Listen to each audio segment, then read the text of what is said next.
Bonjour et bienvenue dans mon cabinet de Khadera. Je voudrais aujourd'hui faire une petite vidéo sur les groupes que j'organise à la fois en France, une ou deux fois par an quand je viens, sur Skype et aussi à Jérusalem et à Khadera où j'habite. Alors, des cours de communication, pourquoi? Eh bien, il faut savoir que je suis formatrice en communication, ce qui aide quand même, et surtout thérapeute de couple. Et ce que je peux constater la plupart du temps, depuis, on va dire, près de 20 ans que je m'occupe des couples, c'est que nous sommes en conflit avec nos conjoints, essentiellement pour des problèmes de malentendus, parce que nous ne savons pas écouter, nous ne savons pas nous exprimer, et nous ne savons pas repérer dans un dialogue la différence entre l'essentiel et le détail. À la formation de communication que je vous propose. Elle s'articule en 4 points, en 5 points principaux. Tout d'abord, il s'agit de développer l'écoute. Je fais faire pas mal d'exercices sur l'écoute. Non pas afin de vous montrer à quel point nous écoutons mal, non pas pour vous coincer, mais parce que sans ces exercices, et c'est là la différence qu'il y a entre les formations et les shiurim sur le shalom bayit ou sur la communication, qui ne servent pas à grand chose tant qu'on n'a pas travaillé soi-même véritablement. D'où l'existence de ces ateliers. Et donc l'écoute, je dirais que essentiellement, quand nous parlons avec quelqu'un, c'est que nous avons besoin d'être écoutés. Pour être écouté, il faut bien sûr savoir s'exprimer, et tellement de fois nous tournons autour du pot, nous ne disons pas les choses de façon suffisamment claire, précise et suffisamment courte. Combien d'entre nous savent exprimer une idée en moins de 10 minutes? Pas beaucoup. Or ça saoule royalement la plupart du temps les personnes en face de nous. Je vais essayer d'être courte. Et donc, pour développer l'écoute et avoir une communication agréable, il faut que l'autre, la personne à qui nous nous adressons, notre interlocuteur, puisse avoir la capacité de nous écouter. Comment est-ce qu'on écoute? Eh bien, on écoute essentiellement en se taisant. On se tait, mais pas seulement. Il est tout à fait nécessaire, et je le recommande, de travailler nos pensées quand nous écoutons l'autre, puisque la plupart du temps, nous réfléchissons déjà à ce que nous allons lui répondre. Nous jugeons aussi ses sentiments et ses pensées, ses convictions et ses croyances. Bon, difficile de ne pas le faire. Je lutte moi-même beaucoup là-dessus quand j'écoute. Je suis en tous les cas en hypervigilance. Donc, bien communiquer, on vient de voir que c'est être à l'écoute. Bien s'exprimer, je viens de le dire aussi, c'est savoir choisir des mots qui donnent une information frontale, dans le sens non pas agressif, mais dans le sens clair. Hein. Souvent, je donne cet exemple aux gens dans mes ateliers d'une femme qui va dire, puisque c'est surtout le travers des femmes, les hommes, eux, ne parlent pas clairement, mais non pas parce qu'ils essayent de tourner en rond, mais parce que leurs émotions et leurs pensées ne sont pas claires souvent.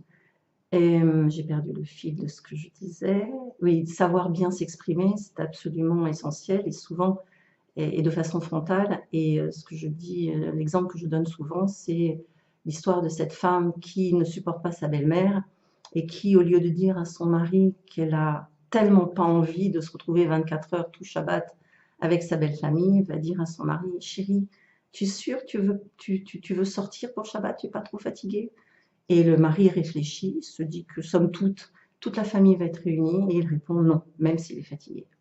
Alors évidemment, en s'exprimant aussi mal, nous ne pouvons pas espérer que nos conjoints ou nos enfants ou notre entourage, de toute façon, nous comprennent.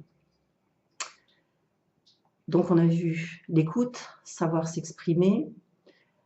Et je vais parler maintenant de la puissance terrible et en même temps formidable du regard et des intentions. Si quand je regarde mon mari ou mes enfants, je me dis que décidément ils n'y arriveront jamais, que c'est foutu, à quoi ça sert de discuter? Si je ne développe pas la confiance que j'ai pour eux, si je ne me branche pas sur leurs talents et ce qu'il y a de chouette chez eux, et de ressources.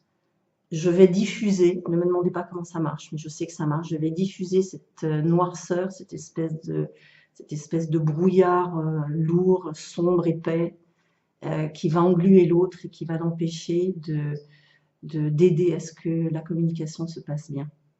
Donc la kavana, nos propres pensées, nos intentions, et puis le regard. Le regard que je porte sur l'autre est éminemment important parce que l'autre se voit dans mes yeux. Or, ce que je diffuse dans mes yeux est ce que je ressens sur l'instant même où je parle ou où j'écoute. J'en ai pas toujours conscience. Parfois, j'ai des idées qui sont pas top et je ne m'en rends pas compte. C'est pourquoi nous allons apprendre à être branchés sur différentes choses, à la fois sur nous-mêmes, pour vérifier, être vigilants sur ce qui émane de nous, ce que la conversation avec l'autre nous fait, mais de façon très furtive, un peu flottante, comme on dit, pour que ça ne prenne pas toute la place dans la communication. Nous allons nous brancher sur l'autre, évidemment, puisque c'est lui qui parle ou elle qui parle. Et nous allons nous brancher aussi sur ce qui est en train de se passer entre nous. Est-ce que c'est plutôt positif? Est-ce que c'est plutôt chaleureux? Est-ce que je suis dans ce qu'on appelle l'accueil? Suis-je dans plutôt la bienveillance, puisque je fais aussi des ateliers de communication non violente. Et la communication non violente est essentiellement un état intérieur que l'on a quand on communique avec l'autre. Donc je reprends, savoir écouter, savoir s'exprimer, être vigilant sur notre regard et nos intentions quand nous communiquons. J'en avais d'autres et je les ai oubliés. Peut-être que j'ai mis ces différents points dans les 3 premiers. Voilà un petit peu ce que les cours, pardon, quel mot horrible, les ateliers de communication pourraient vous aider à développer. Je pense que c'est non seulement une nécessité, mais que c'est une responsabilité que nous avons. Nous, en tant qu'êtres humains, en tant que mère, en tant que femme, je suis absolument pas d'accord avec toutes ces pensées et toutes ces certitudes qui nous font porter le poids et la responsabilité de toute la famille, de leur bien-être, que ce soit spirituel, affectif, etc., sur les épaules.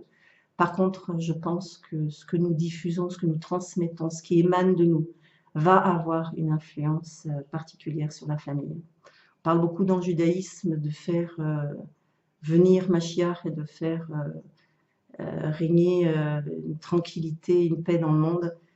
Je pense que cela ne peut exclusivement arriver que par une paix que nous allons pouvoir développer. Nous allons faire du mieux que nous pouvons. Même la plus belle femme du monde ne peut donner que ce qu'elle a, mais nous allons le faire. Il y a un homme qui a dit des citations extraordinairement profondes qui s'appelle Marc Aurèle, qui était un général romain, je crois.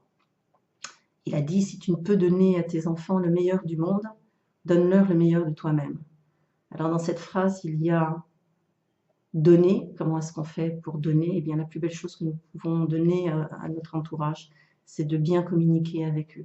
Pas facile, parce que ça nous oblige souvent à ouvrir notre cœur. Ça fait partie de la communication.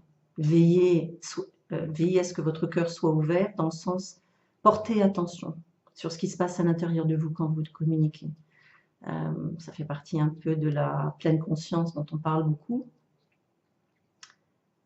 Et puis, comme on dit chez nous, siyata dishmaya, c'est-à-dire que dans tout ça, nous nous mettons des belles graines, nous plantons, nous nous occupons de notre jardin, nous essayons de nous en sortir avec les intempéries.